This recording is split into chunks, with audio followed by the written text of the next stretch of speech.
Hello, and I am glad that you made it today. If you found this video, then I'm sure you're probably wondering just what the disobedience of Saul actually is. Unfortunately, it's the reality we all live by every day, whether we think so or not. The disobedience of Saul is basically a disobedience towards God. He gives us guidance on what to do and where to go, but we still do whatever we want anyway. And I'll explain more on that in a bit. Saul was Israel's first king, and he was supposed to be a great leader for the Israelites. But David, his follow-up, happened to be a better successor to him because Saul was not exactly obedient towards God, hence why David and his family line was chosen over Saul's. For some context, we need to go over how Saul actually got to the kingship that he was granted in the first place. And the place to look for that is in the book of 1 Samuel. And at this point, the Israelites were looking for a king of their own. Every other country or city-state, nation-state had their own kingdoms and kings and rulers, but the Israelites did not. They had a series of judges over a period of time appointed by God to point them on the right track every time they did wrong, but they had no actual king. In fact, God was supposed to serve as the king rule, but they did not see it that way, the Israelites, and they still demanded years upon years upon years that they wanted a physical human king of their own. And Israel was never meant to have a king. Again, God was supposed to serve as the king figure, but still they pestered on about this. So let's dive into 1 Samuel now.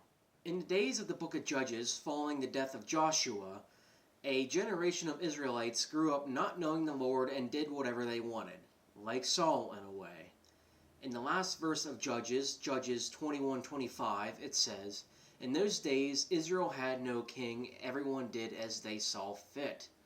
But then the days of Judges ended, and then Israel, of course, began to demand kings for themselves.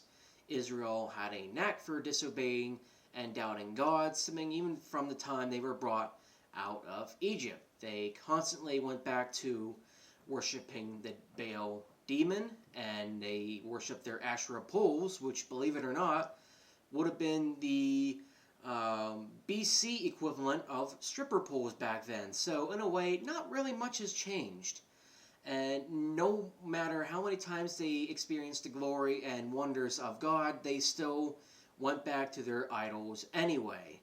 Quite foolish if you really think about it. It amazes me how stupid the Israelites kind of come off sometimes, but in a way, I think we kind of do a similar thing every week to God. So maybe that was the whole point, that whole subtext of those scriptures, where we'll say we'll sin no more, yet another day or two passes and we'll just keep going back to doing the same thing that we were doing. But after a while, the Lord relented and gave them a king, a man named Saul, son of Kish, from the tribe of Benjamin. But nonetheless, let's dive into 1 Samuel. So, in chapter 8, verse 4, all the elders of Israel gathered together and came to Samuel at Ramah, or Ramah. I'm not a pronunciation expert, so just bear with me here. They said to him, "You are old, and your sons do not follow your ways. Now appoint a king to lead us, such as all the other nations have." But when they said, "Give us a king to lead us," this displeased Samuel, so he prayed to the Lord. And the Lord told him, "Listen to all that the people are saying to you. It is not you they have rejected, but they have rejected me as their king, as they have done from the day I have brought them out of Egypt until this day, forsaking me and serving other gods. So they are doing to you. Now listen to them, but warn them solemnly, and let them know what the king who will reign over them will claim as his rights." So Samuel told all the words of the Lord to the people who were asking him for a king. He said, "This is what the king who will reign over you will claim as his rights. He will take your sons and make them serve with his chariots and horses." They will run in front of his chariots. Some he will assign to be commanders of thousands and commanders of fifties, and others to plow his ground and reap his harvest, and still others to make weapons of war and equipment for his chariots. He will take your daughters to be perfumers and cooks and bakers. He will take the best of your fields and vineyards and olive groves and give them to his attendants. He will take a tenth of your grain and of your vintage and give it to his officials and attendants. Your male and female servants and the best of your cattle and donkeys he will take for his own use. He will take a tenth of your flocks, and you yourselves will become his slaves. When that day comes, you will cry out for relief from the king you have chosen, but the Lord will not answer you in that day. But the people refused to listen to Samuel. No, they said, we want a king over us. Then we will be like all other nations, with a king to lead us and to go out before us and fight our battles. When Samuel heard all that the people had said, he repeated it before the Lord, and the Lord answered, listen to them and give them a king. And this king happened to be a man named Saul, son of Kish, from the tribe of Benjamin. Now Saul was literally tall, dark, and handsome. He was the image of a powerful king that they were looking for. And in Samuel chapter 11, verse 14, Israel celebrated over the king that they finally got.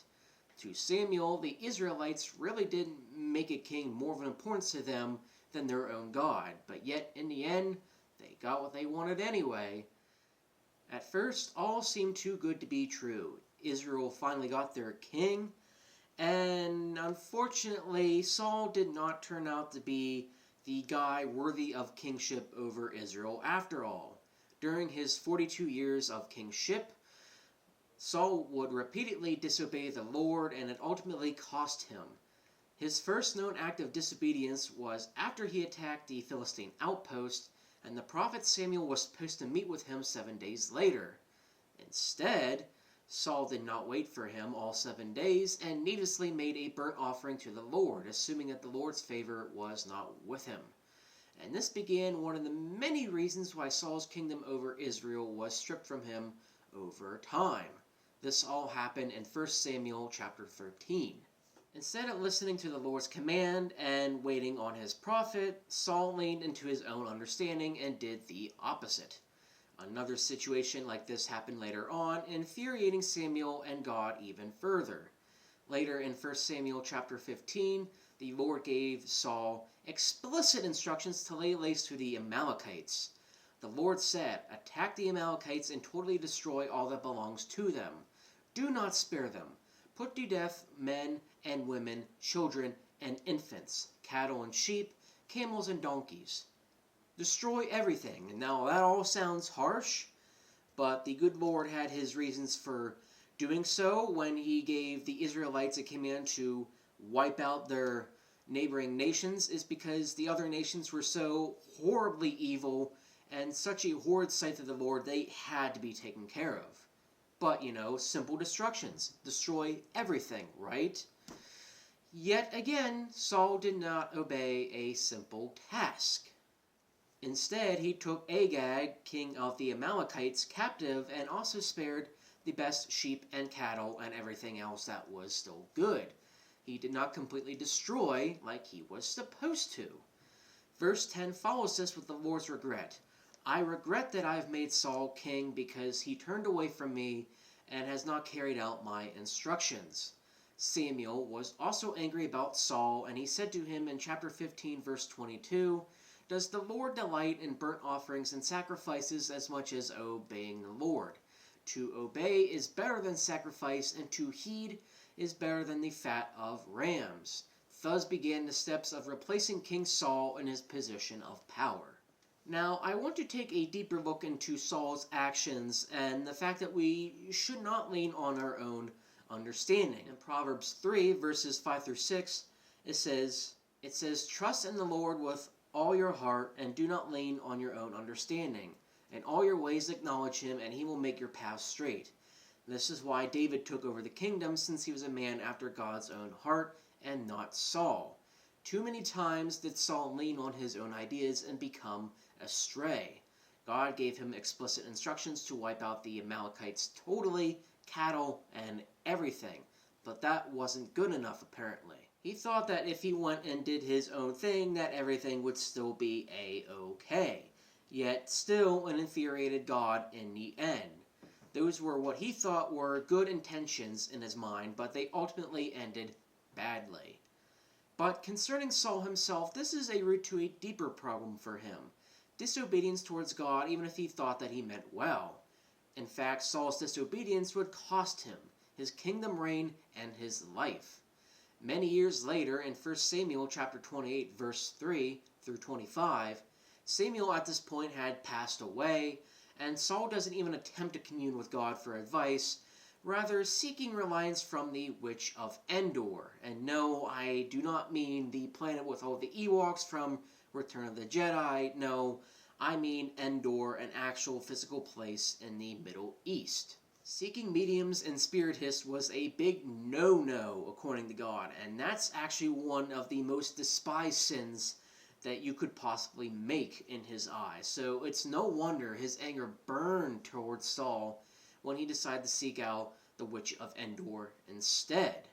Saul then said to his attendants, "Find me a woman who is a medium, so I may go and inquire of her." "There is one in Endor," they said. So Saul disguised himself, putting on other clothes, and at night he and 2 other men went to the woman. "Consult a spirit for me," he said, "and bring up for me the one I name." But the woman said to him, "Surely you know what Saul has done. He has cut off the mediums and spiritists from the land. Why have you set a trap for my life to bring about my death?"